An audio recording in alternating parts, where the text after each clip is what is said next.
Mais na kati wana sololi le roi de la forêt. Yango tozo senga na gouvernement na biso, c'est le moment. C'est le moment il y a pour reconnaître les rois de la forêt. Bopé ça y est, ba mérite, ba honneur. Oh yaza ko mérité pendant qu'il y a ça nous vivons. Le père de Michael Jackson, vers les années 2008, 2007, Ayara Congo. Ayara Congo pour nini? Pour nakoutanana les rois de la forêt. Le père de Michael Jackson, Ayara Congo pour nakoutanana les rois de la forêt. Shaggy, Nakora. Vous remarquez que Nakora, on va bénéficier, moi no bandi mabe, moi no soubeli courant. Et ceux qui ont un senti chaleur, on a dit oh star nini. Il faut n'attendre si na Congo. Shaggy préparer na Congo. Makamunioso oyo ba musée basalaka. Ba munioso oyo ba musée ba osala. Lelo na musique ya mboka na biso ya Congo. Et c'est école de Sankaraï. Et ça école de Sankaraï. Lelo bino bato bona simaya. Hervé Otindi a manqué les rois de la forêt. Bravo. Toi et Bino. Le même Hervé. Tant Adolphe Alongwa comme maison mère. Na kinga tata. Papa Lutumba avant Koufa, aloba très bien que non. Ngana limbongo na ngana lien ngope ba honneur wana tant on azala nous vivons. Et tout le monde qui va faire la KP stati. Ba faire stati na 24 wana. Na kota 109.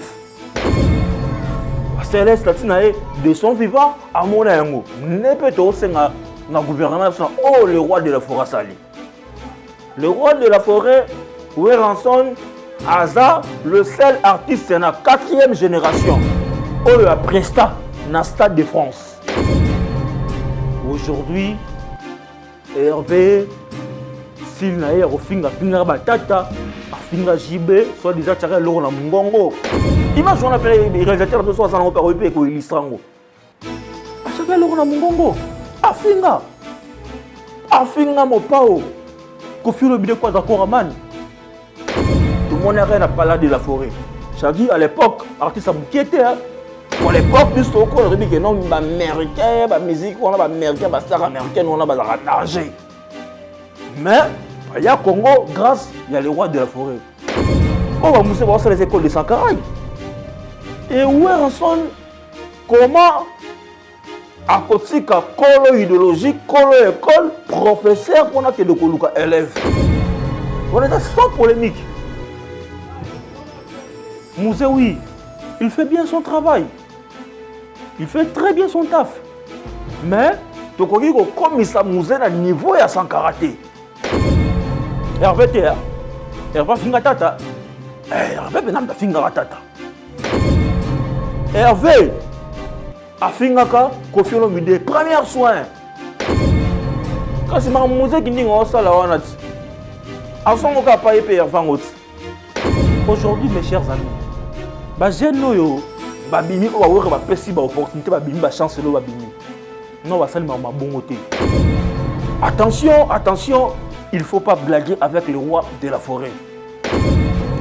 Ba Gaulois bolongola na mutu na que Weranson il peut se permettre à tikata na pour na koluka ko kende ko convaincre musée qui ndingu pona aya na wenye musique à maison mais pour akobakisa nini na wenye musique à maison mère. Le longo wana ye ofingi oyembeli ve na ope jalo. Alors tout au finga wana tango oyembela ka ve na ope jalo tango nzembo bimaka na YouTube. Mba moko bouton pa. Gaz et sili. Gaz et sili.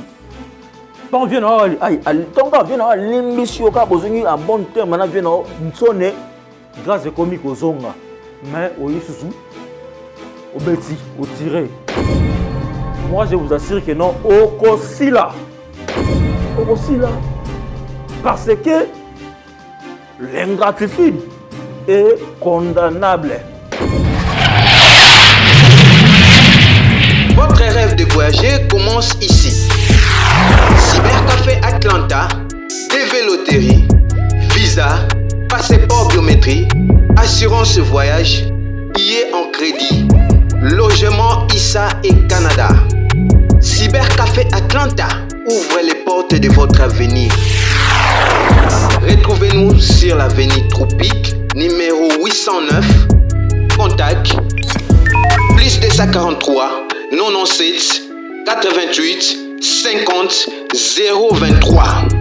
Plus 243 97 88 50 023. Cybercafé Atlanta, la confiance qui fait voyager. Voilà, bonjour à nos très chers fidèles abonnés de Atlanta HD Télévision. Et bonjour aussi, ou bonsoir, Naba Ndekonyo Soba Zui Libakou Ortalabiso pour une première fois, Nakati chaîne Abiso. Alors, tu as Nabino pour s'abonner vraiment massivement parce que la chaîne Oyo, tu as Tarama Solo, il y a des artistes et musiciens congolais et tu as Tarapé Solo, il y a l'actualité, Ndenge et Zako s'est déroulé, Nakati, il y a les réseaux sociaux. Alors, mes chers amis, plus Mingi Mingi, Bafanatika, le roi de la forêt, Baebiki, Awa Tozarapena, Tulobela Rapena, Mingi Makambu, Yahweh, Ranson, le roi de la forêt. Alors, mes chers amis, Naro Kobako Fungwana, nous, si j'ai un le loté sans pour autant, na remercier Bino, na Nenge, Bozali, ko compter toujours, ko s'abonner, Nakati ya chaîne Abiso, et pour toujours remarquer à chaque élément, oh, toujours côté Nakati ya chaîne Abiso, toujours remarquer, et abonner, Bazo, Bakisama. Et on te vraiment plus merci, na ba fanatique, le roi de la forêt, pour te remarquer que ba fanatique, maison mère, ou une musique à maison mère, Bozali, vraiment, qu'on s'abonne massivement Nakati ya chaîne Abiso. Alors, mes chers amis, Boebi Kemikolo yo, toujours actif pour na Kolandela évolution, il y a Makambundenge Rotambola, il y a orchestre Nabino, Wenge musique à maison mère. Actualité Zali, il y a Liboso, Zali concert Oyo Ezozela. Bino ba fanatique le roi de la forêt au Zali partout dans le monde entier. Bokende ko somba ba billet parce que jusqu'à présent on sold out et salamité pour na événement la Bino deuxième mi-temps au Kobetama Bongo le 18 octobre 2025. Alors mes chers amis, si j'ai le bosso na fungola na masolo na biso lelo to Kobetana le solo par rapport il y a Ranson le roi de la forêt au tozolo bakeno azali artiste international.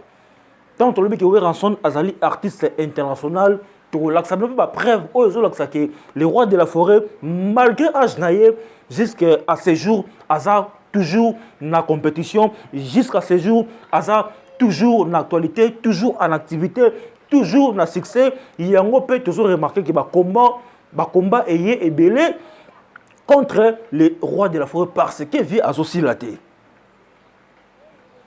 Mes chers amis, Ranson, le roi de la forêt, tout le monde qui déjà place ba combat et bandaki et zalaki dès que à Nosaïbiso le retour du roi. Le retour du roi ezali concert Oyo et Betamaki le 15 février 2025 na Arena Grand Paris. Na kati ya prestation na Arena Grand Paris to remarqué que ezali na ba grand star Oyo baza ba congolais mais ba botami à l'étranger précisément en Europe. Bazalaki bayaki pe ko visiter pe ko tala concert ya Ranson et tozalaki na ba star wana ba se déguisaki bayaki parce que bazala bercé na époque où Ranson azo beta déjà na ba double zénith Ranson azo buka déjà ba Bercy. Alors ba jeune wana bazalaki na bana mitié bazora opportunité ya ko assister na ba concert ya le roi de la forêt ne ba jeune wana bayaki mipiku na Arena Grand Paris pour na kotala artiste oyo à Bersa en France na bango. Il y a un autre temps où Ranson Aza vraiment international. Na roté la vidéo mo to senga na réalisateur na biso a balancer les biso beaucoup mona na vidéo na to remarqué un journaliste français a ça l'analyse na il y a guerre au les qui na Iran na Irak et pendant qu'il va ça analyse wana ba tie photo il y a Donald Trump ou c'est actuel président des États-Unis. Ton voiture photo les journalistes a s'inspiré na maloba Ranson aloba na l'alerte générale. Celui qui n'est pas avec nous est contre nous. Mais pour que le roi de la forêt, artiste international, pour et comme partout dans le monde entier, journalistes français, bon, remarquez que ça l'erreur à l'objet que non, na s'inspira qui na artiste moko congolais, ou alors celui qui n'est pas avec nous et contre nous, après le but Tindika Lokito. Et pourtant, ouais, alors phrase wana aloba yango na nzembo na générique ya comment alerte générale. Journaliste en tant que Tindika Lokito, mes chers amis, bisonyo soba congolais te que Tindika Lokito zalaki nzembo oyo le roi de la forêt ayembelaka masanga na kombo ya Skol. À l'époque, vers les années 2000-2001. Pour vous faire comprendre que l'artiste est Ranson hasard international. Alors, comme Bisso Tolobara toujours n'a pas preuve, Nena Rosenga na réalisateur ou réalisateur de dessin animé à Kirikou. Avant tout ça, la continuité na Bisso to décortiquer marambo au photo sur lelo, à côté la Bisso vidéo oyo, toyo kanenge un journaliste français. Azolo rappelle très bien que Ada Joana y a découvert pour la première fois la musique Yahweh Ranson, les rois de la forêt. Un journaliste français a connu à Botami, dans la langue française, mais a découvert Ada Joana la musique, il y a les rois de la forêt. Pour vous faire comprendre que, mes chers amis, Yahweh Ranson, Aza un artiste international, Aza artiste Yamoukete. Donc, Azo faire quoi prendre un français langue na adage moroboy. Donc musique oh le roi de la forêt betaka et ça la kaka pour na biso ba congolais mais ça la rappelle pour na ba européen ba américain ba asiatique ba tout nyonso oh bazali awa na kati ya planète Terre. Voilà, sans plus tarder tosenga na les réalisateurs a réalisé des scènes mais Kirikou Ebenezer Tiena biso vidéo na po et ça la biso kitoko mingi. C'est parti. D'abord, une porte entrouverte, c'est pas une position de sagesse. Souvent, il y en a qui se disent, oui, mais je suis entre les deux parce que je suis sage, tu vois. Ça me rappelle une chanson du chanteur congolais Werason. Et au début d'une de ses chansons, il avait dit, celui qui n'est pas avec nous est contre nous. Tindika Lokito. Bon, je sais pas ce que voulait dire la suite. Mais ça a marqué mon esprit toute ma vie. Je sais que cette citation ne vient pas de lui, mais c'est chez lui que j'ai entendu la première fois. Donc pour moi, ça vient de chez lui. Et c'est vrai. Et ensuite, ça démontre autre chose. C'est que tu es dans l'indécision. Et le visage de Trump ici me fait rire parce que ça me rappelle l'autre, tu vois, où il était tout fatigué, tout épuisé. Mais en réalité, la citation « Celui qui n'est pas avec nous est contre nous », c'est ça qu'elle dit. Tu es dans une position de sagesse, enfin, tu penses être dans une position de sagesse, alors qu'en réalité, tout ce que tu projettes, c'est ton manque de tranchant, ton incapacité à prendre des décisions qui doivent être fortes. Voilà, mes chers amis, nous sommes de retour. Après avoir balancé les bino vidéo, je pense que Batunion so balandi vidéo na beaucoup na pena que non journaliste français wana sur la pena sur la Donald Trump, le président des États-Unis. Mais na kati wana sololi le roi de la forêt. Yango tozo senga na gouvernement na biso, c'est le moment. C'est le moment il y a qu'on reconnaître les rois de la forêt, bopé ça y est, mérite, honneur, oh ça qu'on méritait pendant que nous vivons. Papa Lutumba, avant Koufa, alors très bien que non, ngana limbongo na ngana lia ngope ba honneur wana tant nous vivons. Et tout le monde qui va faire la KP stati, va faire stati na 24 wana, na kota 109. C'est de son vivant à mon amour. Ne peut-on pas na gouvernement oh le roi de la forêt sali. Le roi de la forêt, Ranson, Aza, le seul artiste de la 4e génération. Oh a presta na Stade de France. Na Stade de France. Lieu, na génération 5, Fali Poupa. Pour vous faire comprendre que non, le vieux a continué au Bunda jusqu'à ces jours, jusqu'à nos jours. Donc, pour vous faire comprendre que c'est un artiste à féliciter, Oh, vraiment, peto, tchaye poa. Pour arto solaka à pembe. Tout le qui non est pour il a faire comprendre na batuke. Journal international. Pour la fondation moi parenthèse. Il y a mouké.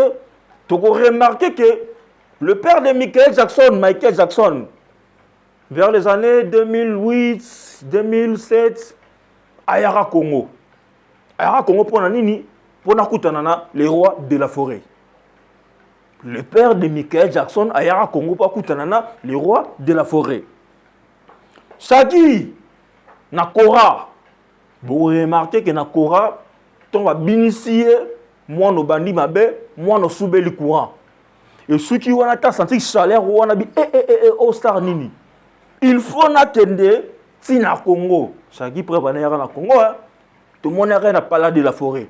Shaggy, à l'époque, artiste amoukiété, pour l'époque, nous sommes au dit que non, américain, musique, on a américain, star américain, on a nager.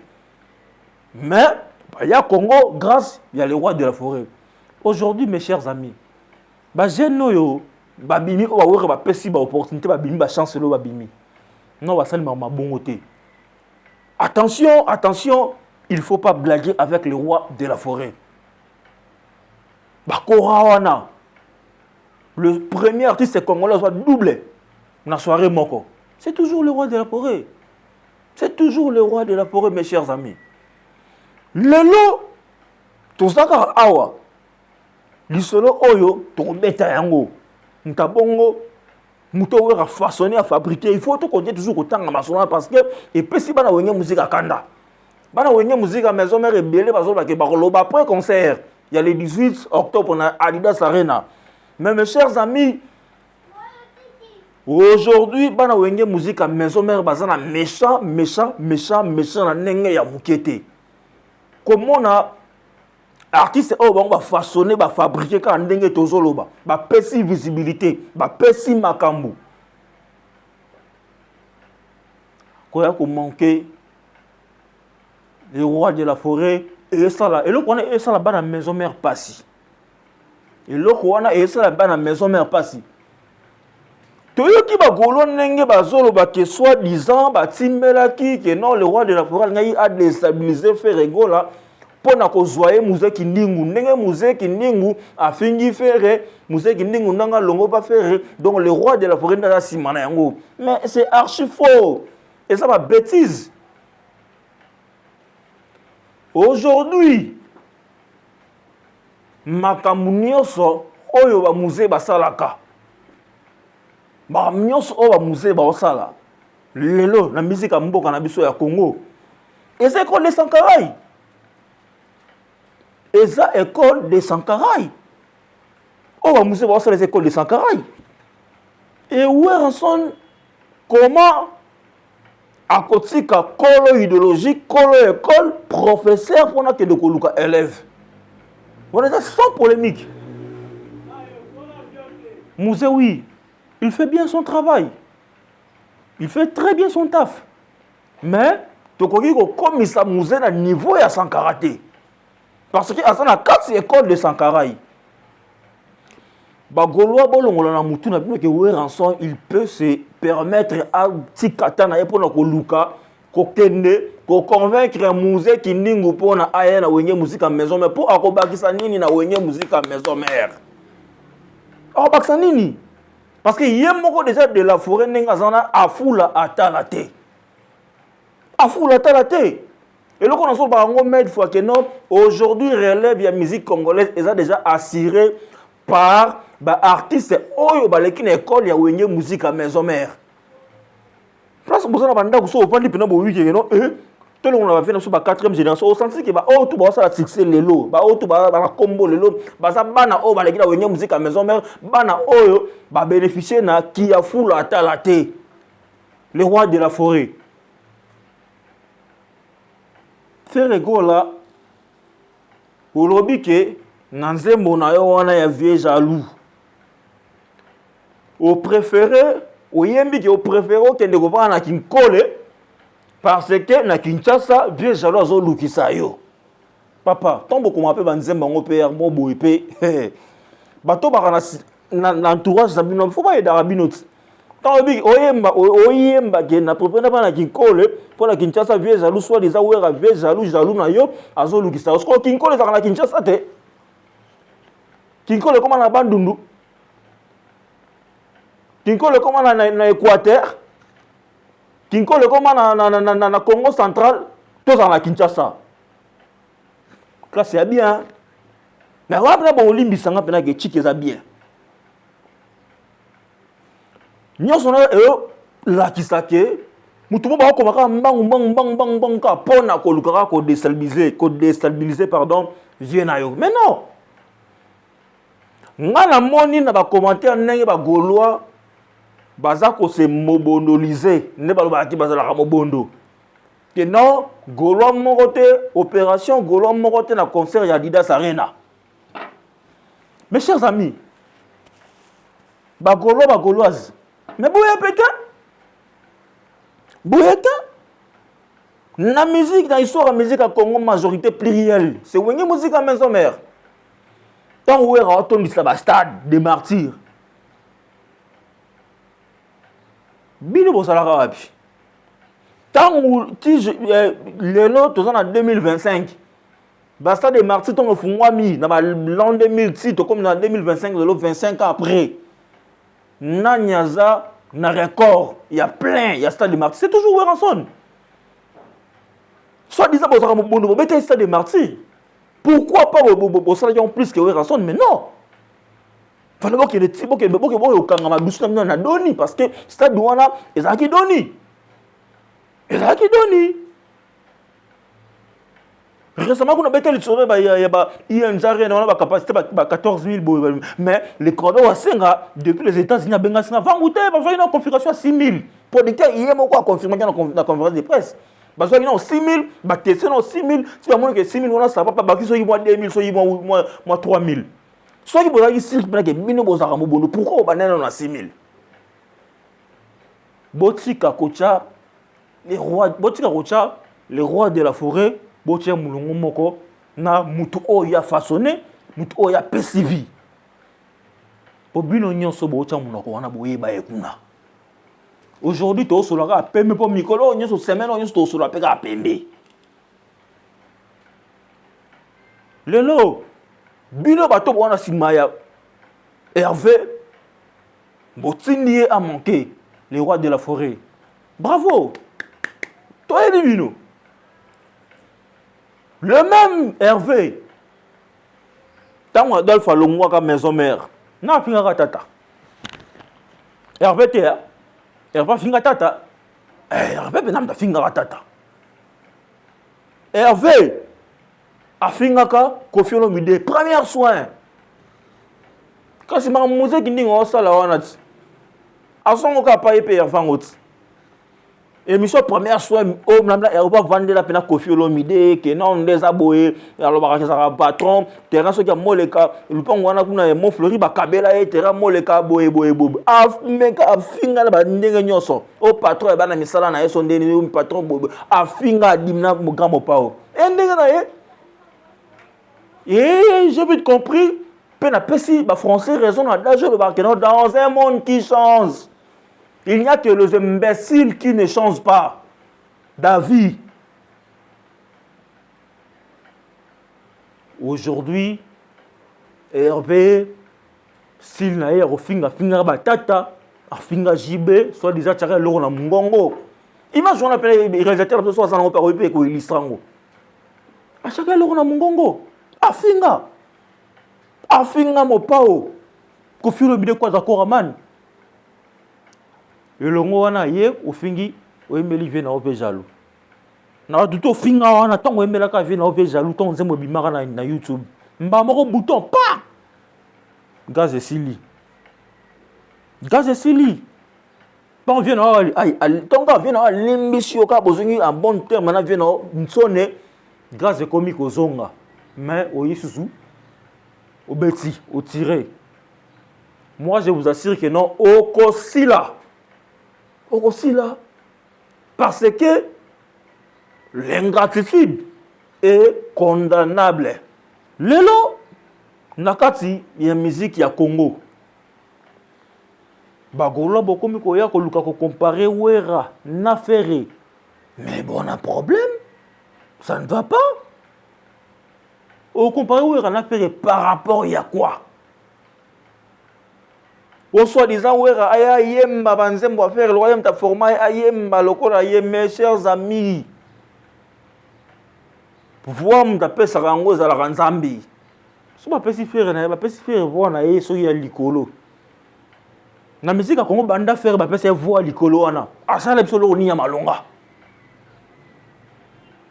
Asala biso œuvre ni chef d'œuvre ni ya malonga. Abi misala biso nani na forme yetant yewe a formé yetant akena ndenge na yemo leader a forma nani. Ko bana na génération ba chikito a forma nani. Oh ça que non ndeto mona ba fabricage o mona que non maïs fabricage ça wana o so te pena que non oh ça faut ba fruit ya ranson ba déplique ba fruit ya ranson yemo ko pe Hervé ma te bana maison ba que non na livre d'or wenye musique à maison mère ba longoli kombo na ye mais il est grand chanteur depuis 2007 aujourd'hui on a 2025 18 ans de carrière a formé nani oh ça pena que non a simbi pe musique à Congo. N'est-ce pas que tout va signer musique à Congo? Baso Taka et pas de la forêt. Soit disant de la forêt, à sa formateur, c'est encore très bon, ça va. Bino va grand chanteur. Tu peux notre titre qui grand chanteur. 17 ans de carrière. Pourquoi ma mission va pas Bino va la succès? Pourquoi ma mission va BCBC va la succès? Quand ma mission va maison va la succès. Quand les bazou relève la musique à Congo. Pour vous faire comprendre que non, Wera son an et le Wanzambe. Anango. Alors ma kilana ya fabriquer ya sala batu ya fula batu anango otangela nga musicien nini oh ye Hervé abimisi grand chanteur de 17 ans de carrière abimisi nani ezate bozo nango pété onango te animateur ni na ozi pas Hervé oh ça que non aujourd'hui par exemple les gens na mboka la biso otanga ye asate alors tant Wera appelle ça nos chance. Yakobi Sabino, mes chers amis, Bondima, qui est le roi de la forêt, Neloko Nzoto. Babotama Nango. Depuis jalousie, depuis une musique à 4x4 BCBZ tout terrain. N'est-ce pas que nous bolongo bokende bolongo mouvement mobimba botika nsone na wenge. Aujourd'hui tozapi. Nsone lobaka wenge otika la be mosi. Tozapi.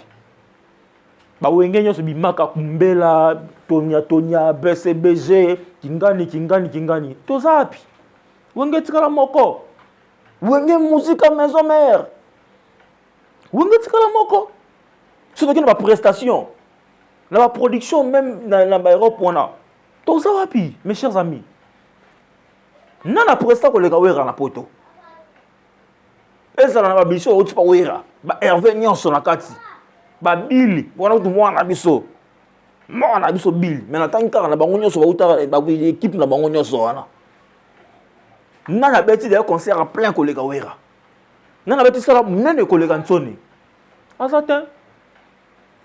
azate Nsone aokola bino pe bola na bozokola même bino nyonso ni bozala ka wana nanu moko la nota beti concert na sala munene collègue Nsone oh non Nsone betate nanu te bet ça de merci mais bon ça le plein collègue été jusqu'à présent boleki il y a aoko la zo kene mais non bino boleki karaté na ba ajo bino ya ba ndeko sa ba 6 na bino ko na ba ajo un peu boleka ngopé mais bon ça le oya salité donc bon na kinto na l'équipe bino kaka to na l'équipe bino et puis lelo Ferré Hervé Oboy Nsone oui Oboy Nsone mais yebake mwana ngulu atunaka mama na ye mama pourquoi mon ono ezaka molai boye mère na ebisaka yeke jour okokola okocomprendre lelo Boy Nsone muta fabrika yo afasona yo oui Boy Nsone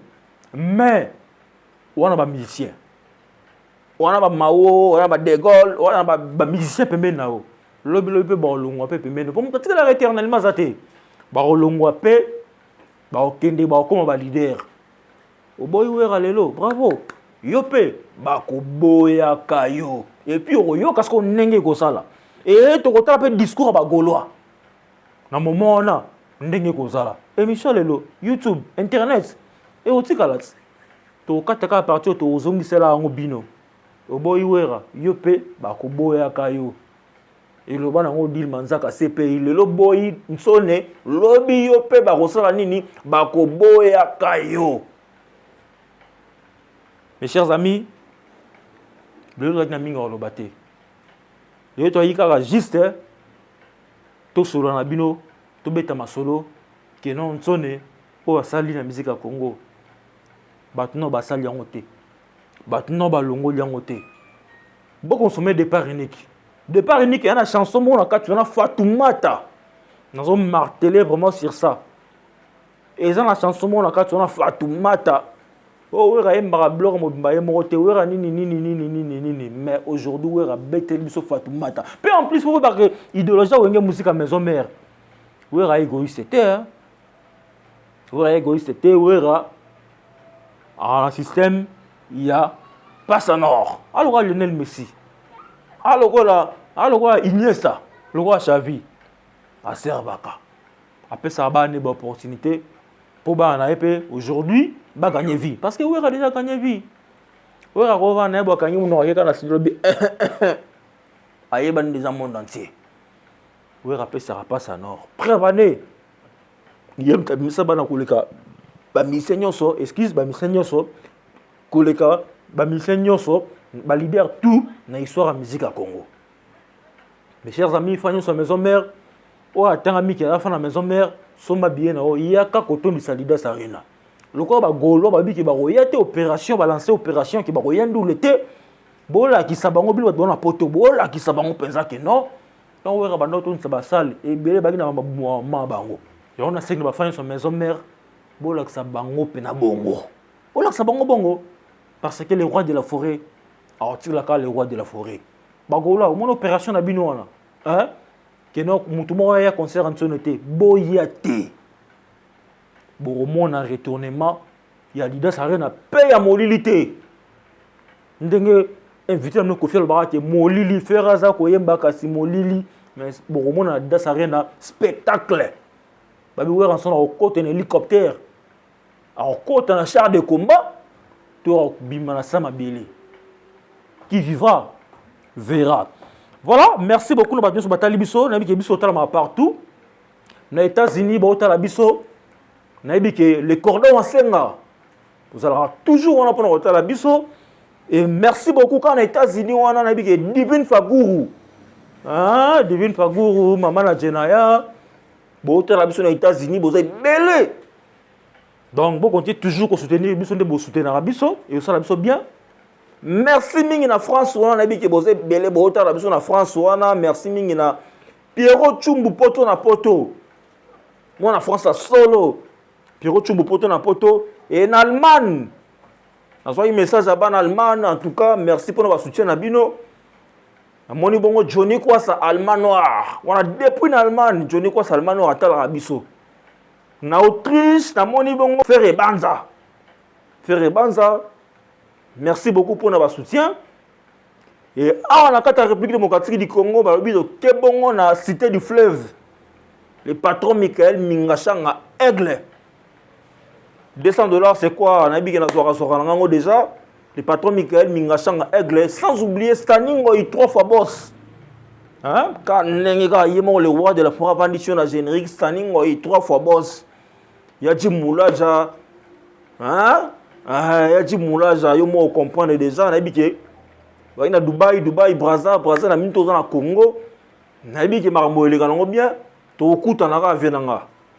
Et merci beaucoup, bien les boss pichulele, hein, les boss pichulele. Non, le lo mabe.